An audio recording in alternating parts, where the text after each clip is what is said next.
This is probably by far one of the most anticipated anime of the season. So what is Jujutsu Kaisen? Now, Jujutsu Kaisen is a series that got its start with Weekly Shonen Jump back in 2018 and is written and illustrated by Giga Akutami and runs alongside other series such as My Hero Academia and Black Clover. Though originally Akutami did have another manga that was named Tokyo Metropolitan Jujutsu Technical School, subsequently renamed to Jujutsu Kaisen Zero after being collected into a single volume, which acts as a precursor to the story of JJK.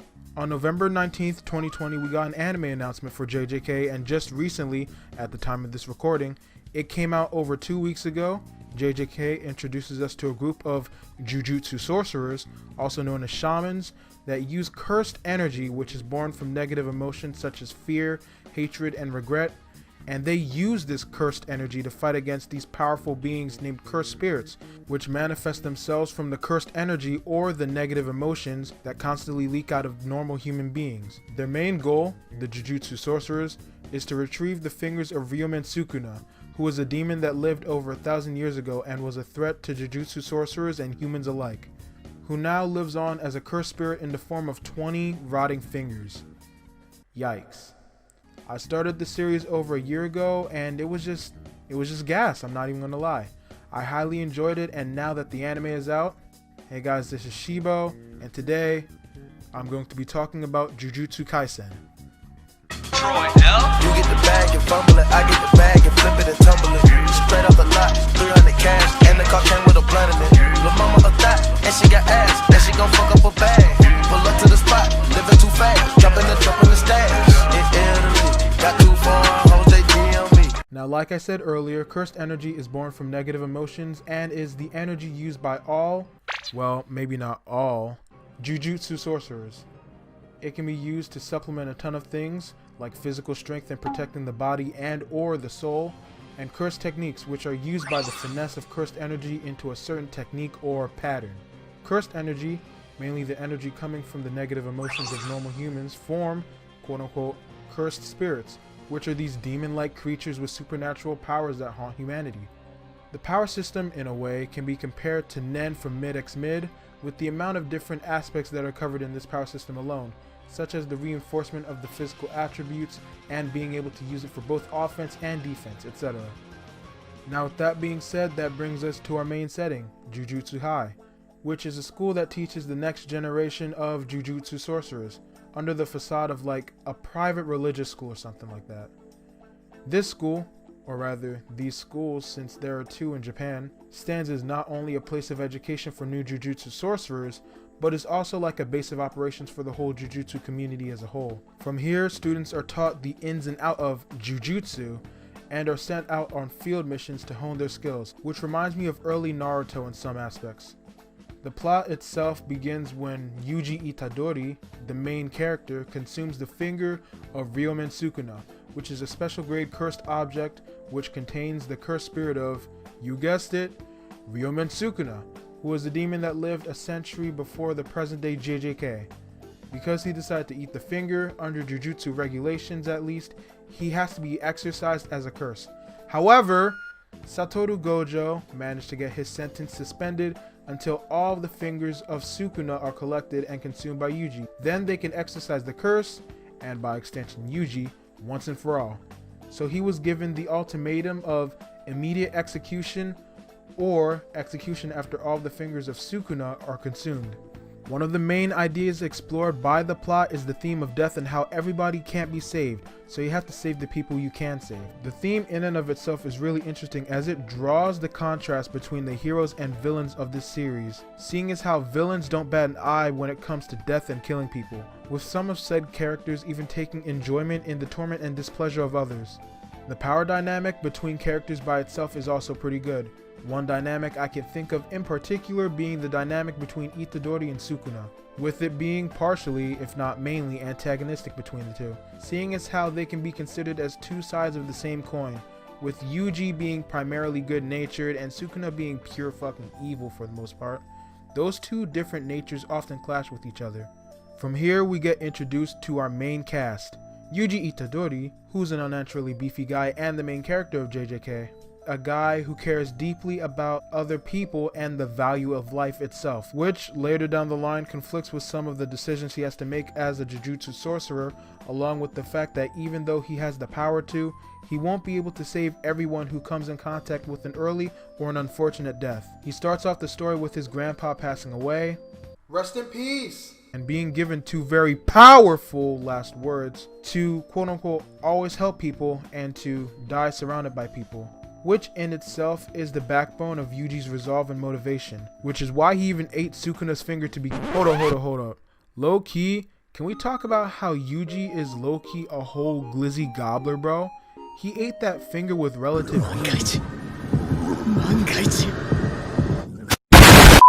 One whole gulp.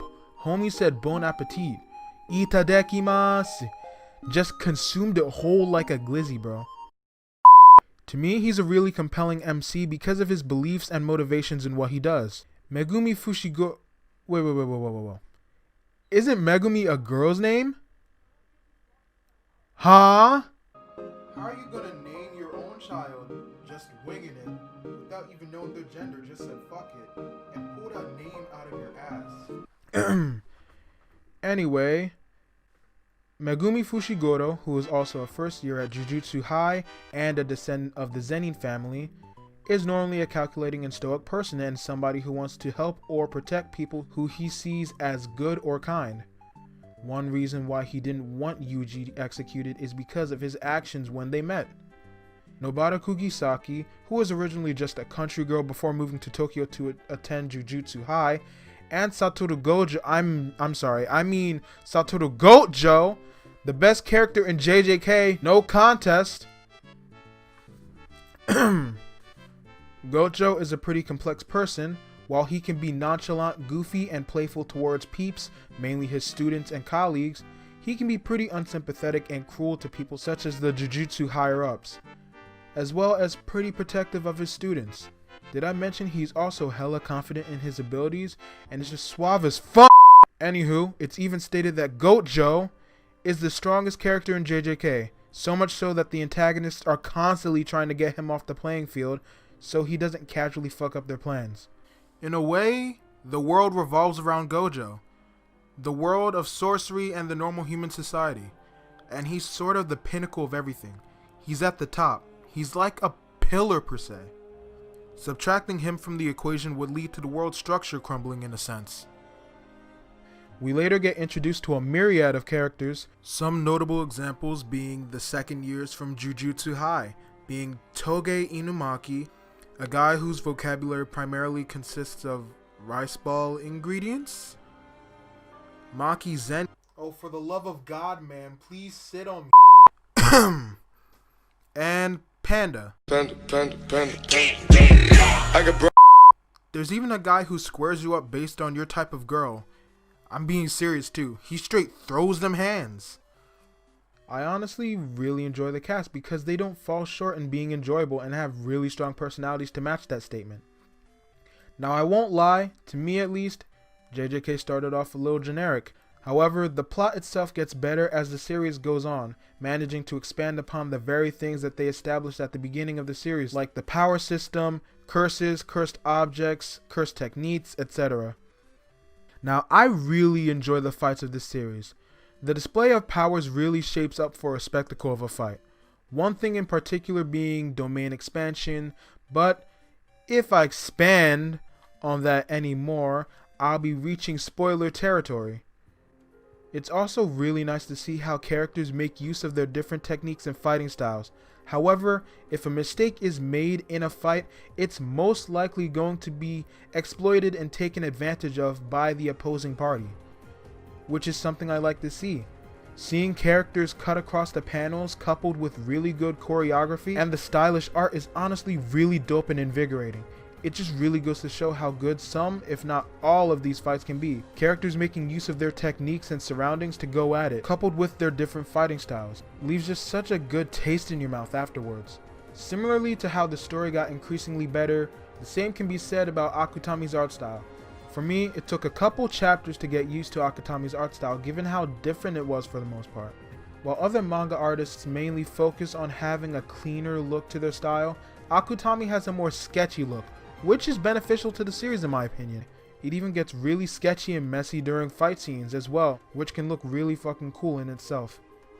You can tell Akutami puts a lot of care into his art. Even if it's not as detailed as some other manga artists, it's still not fair to downplay his style and act like it isn't pretty damn good. Like, I won't lie, his style wasn't hitting at first, but later down the road as the series went on, it ended up getting a ton better. I also love the designs for some of the characters as well. They all look so drippy and cool. The Jujutsu Tech school uniform mainly, as well as Gojo and the mask he wears across his face, leaving it as some sort of enigma, at least until he takes it off, kinda like Kakashi. Akutami does a really good job of designing the characters, as there's really no shortage of a character who doesn't look really dope to me and has absolute sauce. The anime is animated by Studio Mappa, who has done series like Yuri on Ice, Grand Blue Fantasy Season 2, Dorohedoro, The God of High School, and the upcoming Attack on Titan final season. Currently, the animation for JJK is really good, and the studio managed to start off this season with the bang. As a matter of fact, Studio Mappa has been carrying this whole year. The visual style of the animation is really dope and appealing to me, which is why I personally think this is one of the best animated anime of this season alongside Burn the Witch, which I see what you did there. is another one of my favorites. The art for the most part is really consistent, and Itadori's hair went from light brown to salmon colored. Not that this is a problem, I'm just pointing it out. Anyways, Jujutsu Kaisen is a really good series that I personally give the Shibo stamp of approval. Boy, quit acting like that stamp of approval holds any weight in the community. It doesn't mean shit. Sigh. I highly recommend y'all to check out the manga and the freshly produced anime if it piques your interest in any way, shape, or form. If y'all enjoyed this video, be sure to go ahead and leave a like, and since you're still here, you might as well subscribe as well. If y'all don't want to miss when I upload, the notification bell is a click away. And with that, I'm going to call it a video. God bless and have yourselves a damn good one. 1, 2, Shiba out. 3, and 4. Count what you have now. Don't count what you don't have.